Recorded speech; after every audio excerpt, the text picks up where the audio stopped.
Curiosity often leads us down dark alleys. In the case of Pablo Escobar, que Pablo Escobar era el fundador del MAS, ¿por qué no se lo había dicho al país antes? the alley is not just dark, it's sinister and blood-stained. Imagine a world where innocence is a commodity and cruelty a commonplace.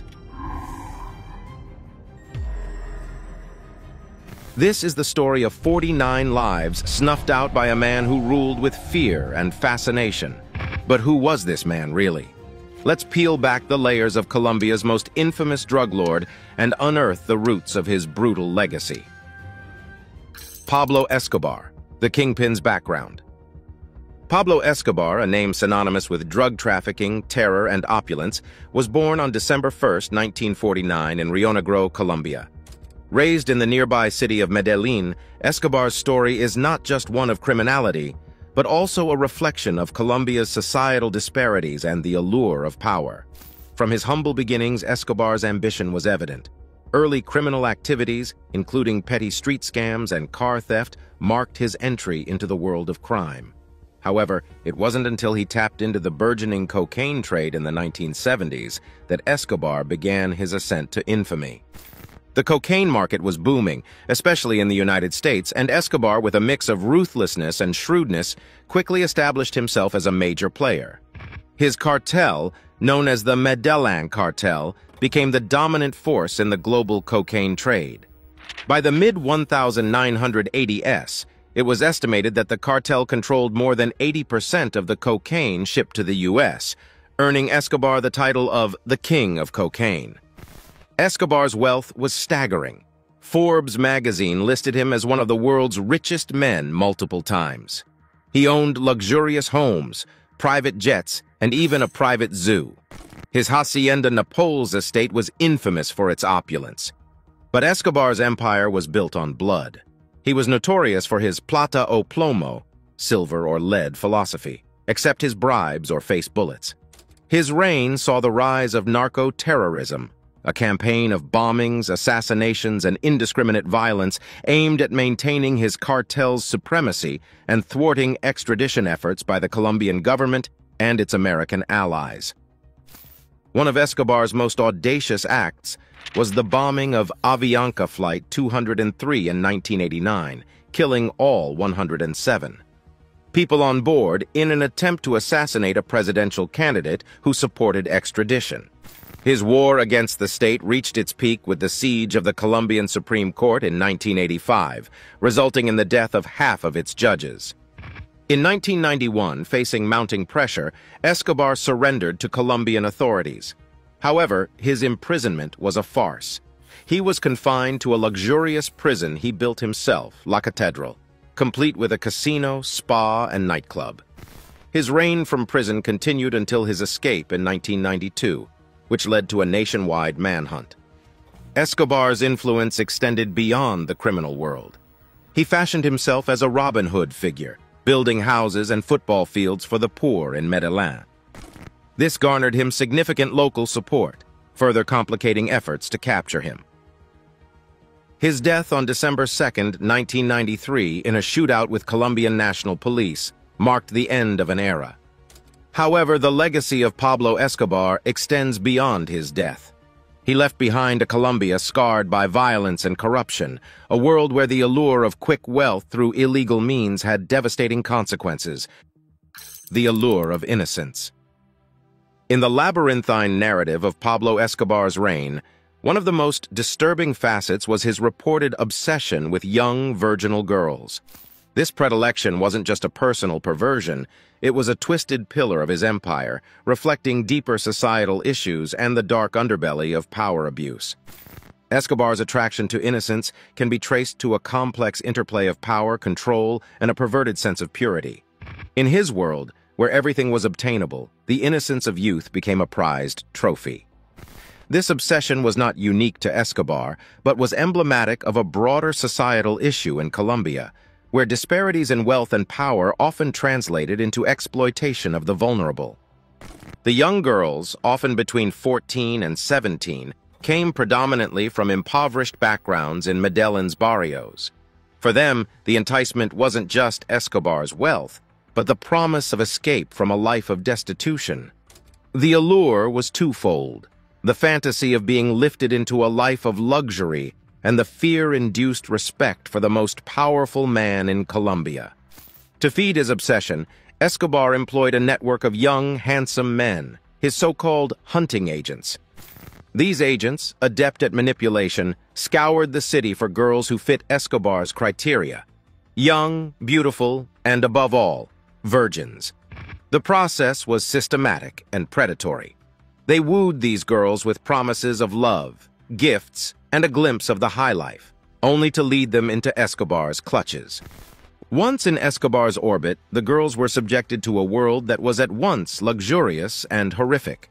They were showered with gifts, attended lavish parties, and introduced to a lifestyle they had never imagined. But this opulence came with a price. The initiation into Escobar's world often involved a violent loss of innocence, a brutal reminder of their vulnerability and Escobar's absolute power. The psychological impact on these young girls was profound. Many were trapped in a cycle of fear, dependency, and abuse, unable to escape. Their stories, largely untold, are poignant reminders of the human cost of Escobar's reign.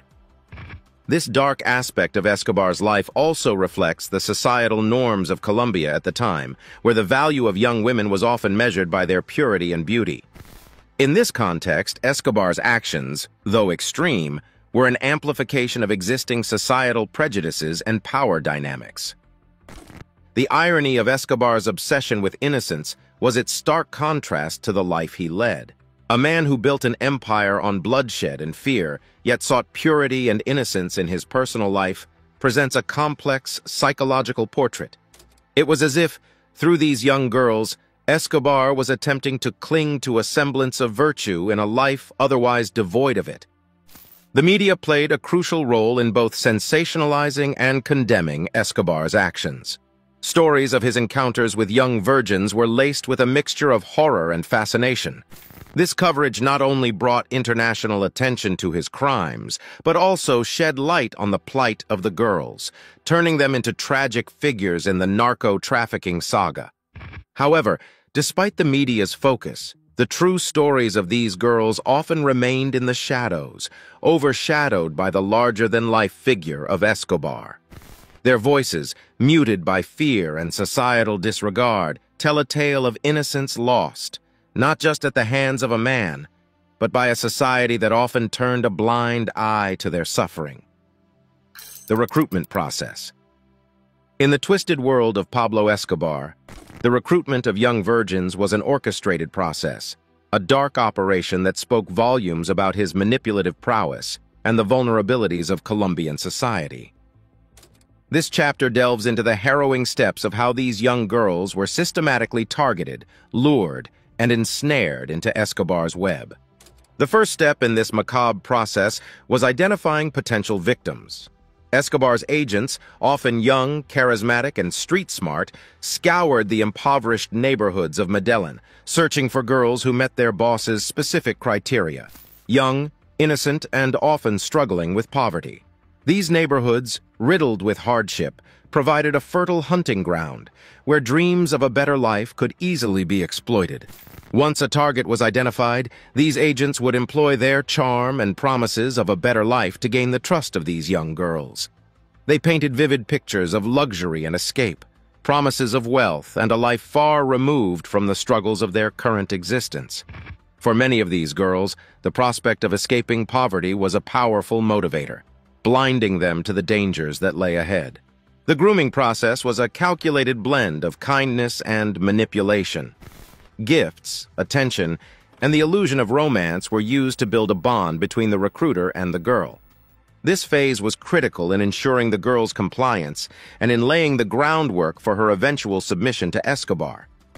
The recruiters, adept at deception, played the role of caring suitors, all the while steering their targets towards an ominous fate. Once a girl was deemed ready, she would be introduced to Pablo Escobar. This meeting was often portrayed as an honor, a chance to meet one of the most powerful men in Colombia. Escobar, with his charismatic persona, could be charming and persuasive, further disarming the girls' defenses. It was during this encounter that the true nature of their recruitment would become brutally clear. Despite the underlying coercion, an illusion of choice was often maintained. Escobar's approach was to present himself as a benefactor, offering these girls a chance to be part of his world. In reality, this was a carefully constructed trap. Once in his grasp, the girls found themselves caught in a situation from which escape was nearly impossible. The success of this recruitment process was, in part, due to the societal and cultural context of Colombia at the time. In a society where drug lords like Escobar were both feared and revered, the power dynamics were heavily skewed. The glorification of narco culture, combined with deep-rooted poverty and inequality, created an environment where the exploitation of the vulnerable was not just possible, but often overlooked. Another disturbing aspect of this process was the silence and complicity that surrounded it. In many cases, the families of these girls, either out of fear or desperation, turned a blind eye. The local community, aware of Escobar's power and ruthlessness, often chose silence over confrontation. This collective inaction played a crucial role in perpetuating the cycle of abuse. For the girls who were swept up in this process, the endgame was invariably tragic. Whether it was a descent into a life of abuse and fear, or, in the worst cases, becoming casualties of Escobar's violent world, the outcome was a stark testament to the cruelty of their exploitation. The brutal reality, the massacre of the virgins. The story of Pablo Escobar's reign is drenched in blood and terror, but perhaps nothing exemplifies its brutality more than the massacre of the virgins, a series of chilling events that unfolded with a ferocity that still haunts Colombia. It began as whispers in the streets of Medellin, rumors of young girls disappearing, never to be seen again.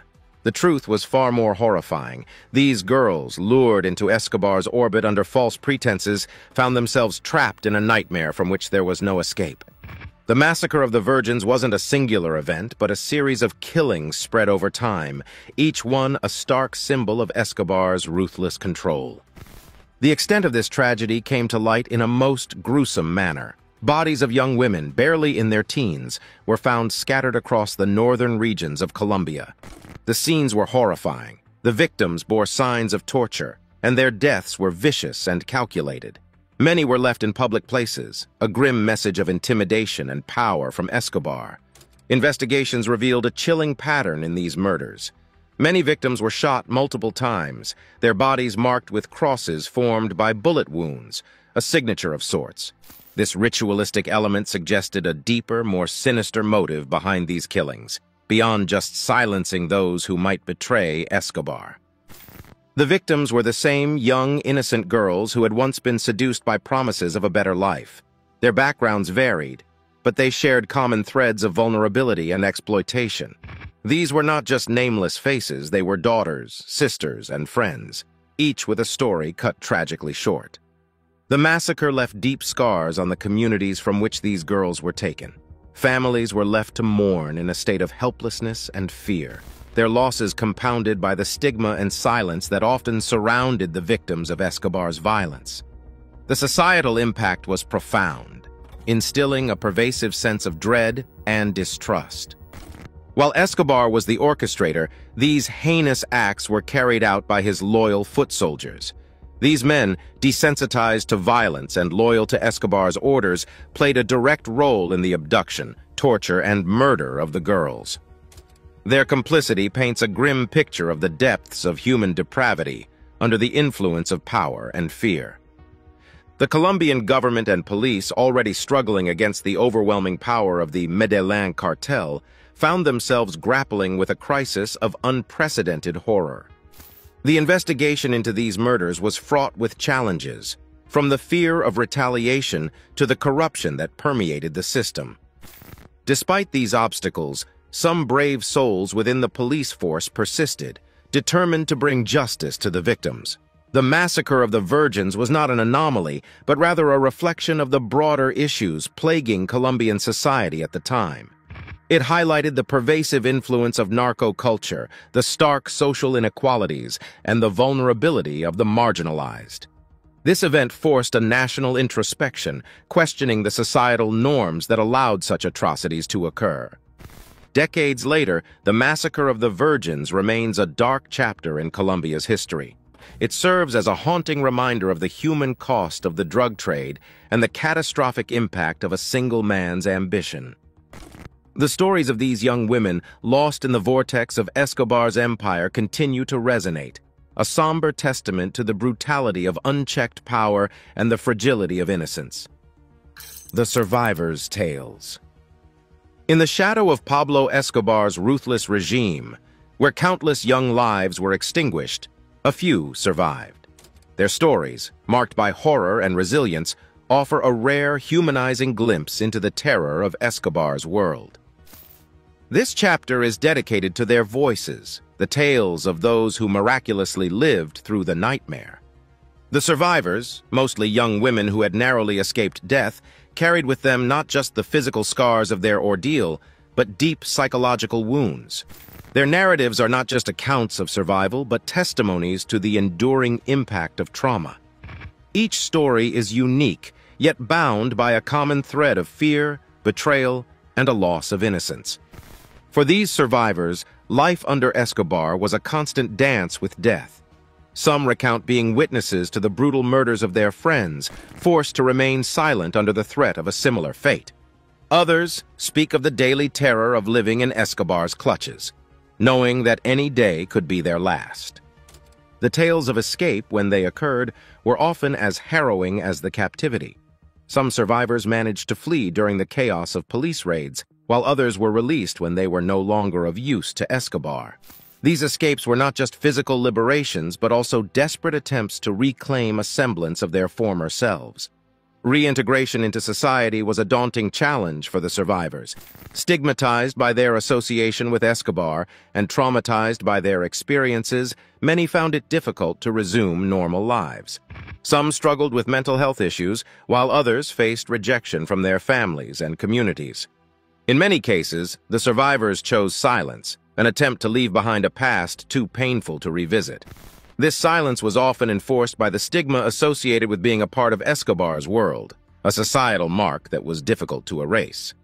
For some, this meant a life of anonymity, forever haunted by memories they dared not share. For those who found the courage to speak, support systems played a crucial role. A few found solace in family and friends, while others turned to support groups and counseling. These support systems were not just sources of comfort, but crucial for their journey towards healing and recovery. The quest for justice was a common theme in the survivors' stories. Many expressed a desire for accountability, not just for Escobar, but for the entire network that enabled the atrocities. However, in a system riddled with corruption and fear, true justice often remained elusive, leaving many to grapple with unresolved anger and loss. Despite the unimaginable horrors they endured, many survivors displayed remarkable resilience. Their stories are not just narratives of victimhood, but also of strength and the human spirit's capacity to endure. Some even became advocates for victims of violence, drawing on their experiences to help others. The tales of the survivors form an essential part of the narrative of Escobar's reign. They serve as a counterpoint to the glorification of narco-culture, offering a stark reminder of the human cost of the drug trade. Their stories, steeped in pain and survival, challenge us to look beyond the sensationalism of Escobar's life to the real, human consequences of his actions. The investigation and fallout. The investigation into the horrific massacre of young virgins by Pablo Escobar and the subsequent fallout was a complex, harrowing journey that revealed the depths of corruption, fear, and violence in Colombia. It was a journey that would test the resilience of the nation and its pursuit of justice. As the magnitude of Escobar's crimes became apparent, Colombian authorities, often in collaboration with international agencies, embarked on a relentless pursuit of justice. This was more than a hunt for a notorious drug lord. It was an attempt to untangle a web of crimes so heinous they had shaken the nation to its core. Investigators faced numerous obstacles. Escobar's network was vast and deeply embedded in various facets of Colombian society. Corruption within law enforcement and the judiciary made the pursuit of justice an uphill battle. Witnesses were scarce, as fear of retribution from Escobar's henchmen was palpable.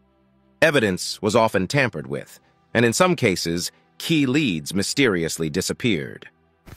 Breaking through the wall of silence was a critical breakthrough in the investigation.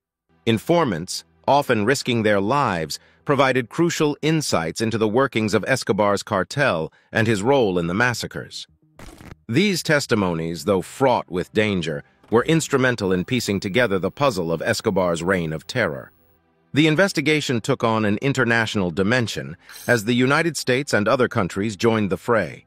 The global nature of Escobar's drug network necessitated this international cooperation, which brought additional resources and expertise to the challenging task. As the investigation progressed, the Colombian public was exposed to the brutal realities of Escobar's regime. This exposure brought a mix of outrage, fear, and introspection. It forced Colombians to confront the dark underbelly of the narco culture that had permeated their society. Securing justice in the case of the massacred virgins was fraught with setbacks.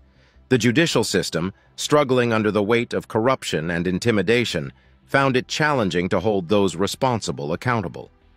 The few trials that did occur were often marred by threats and irregularities, underscoring the deep-rooted challenges in Colombia's legal framework. The media played a critical role in the investigation and its fallout. Journalists, often at great personal risk, brought the stories of the victims to light, keeping public attention focused on the need for justice. However, the sensational coverage also raised ethical questions about the portrayal of violence and victimhood. Escobar's death in 1993, while bringing a degree of closure, did not end the quest for justice. It left many questions unanswered and many crimes unresolved. The power vacuum left by his demise led to further violence, as factions within the cartel vied for control. The investigation into Escobar's atrocities and the subsequent fallout left an indelible mark on Colombia. It exposed the fragility of the nation's institutions and the pervasive influence of narco-trafficking. Yet it also showcased the resilience of the Colombian people and their unwavering quest for justice, even in the face of seemingly insurmountable odds. The dark legacy and reflections on Escobar's reign. The dark legacy of Pablo Escobar, particularly the tragic saga of the 49 murdered virgins, casts a long shadow over Colombia's history. This chapter delves into the broader implications of Escobar's reign, examining how his actions and their aftermath have shaped Colombian society, culture, and politics. Escobar's reign of terror left an indelible mark on Colombian society. The massacre of the virgins in particular highlighted the vulnerabilities of the marginalized and the ease with which they could be exploited in a society riddled with inequality. This period forced a national reckoning with issues of poverty, corruption, and the rule of law, sparking debates and initiatives aimed at addressing these deep-seated problems. The narrative of Escobar's life and crimes, including the haunting story of the young victims, has permeated Colombian culture. It has influenced art, literature, and cinema, often sparking controversy over the glorification of narco culture versus the need to confront and understand this dark chapter in the nation's history. Escobar's actions and the government's response to his cartel significantly impacted Colombia's political landscape. The struggle against Escobar and his network led to changes in law enforcement and judicial processes, as well as shifts in political attitudes towards crime, drug trafficking, and cooperation with international agencies. The economic implications of Escobar's drug empire were far-reaching. While his operations brought immense wealth, they also contributed to a distorted economy, with illicit drug money influencing legitimate businesses and financial systems. The aftermath of his reign saw efforts to cleanse the economy of narco dollars and rebuild sectors that had been overshadowed by the drug trade. Internationally, Escobar's reign and the plight of his victims shaped the perception of Colombia as a hotspot for drug trafficking and violence.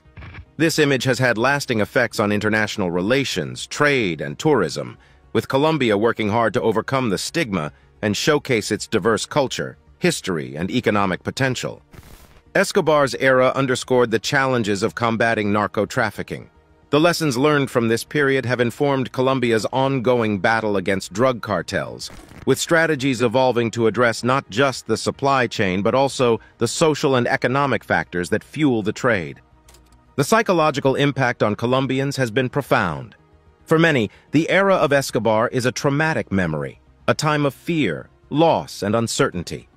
The stories of the virgins, in particular, have left a psychological imprint, serving as a grim reminder of the human cost of the drug war. In response to the horrors of Escobar's regime, Colombia has seen significant legal and ethical reforms. These include stronger measures against corruption, enhanced witness protection programs, and initiatives to support the victims of drug-related violence. Finally, the legacy of Escobar's reign has been a catalyst for a broader conversation about healing and reconciliation. Efforts to acknowledge and remember the victims, including the young girls, have been crucial in this process. Memorials, public discussions, and support for survivors and their families are all part of Colombia's journey towards coming to terms with its past.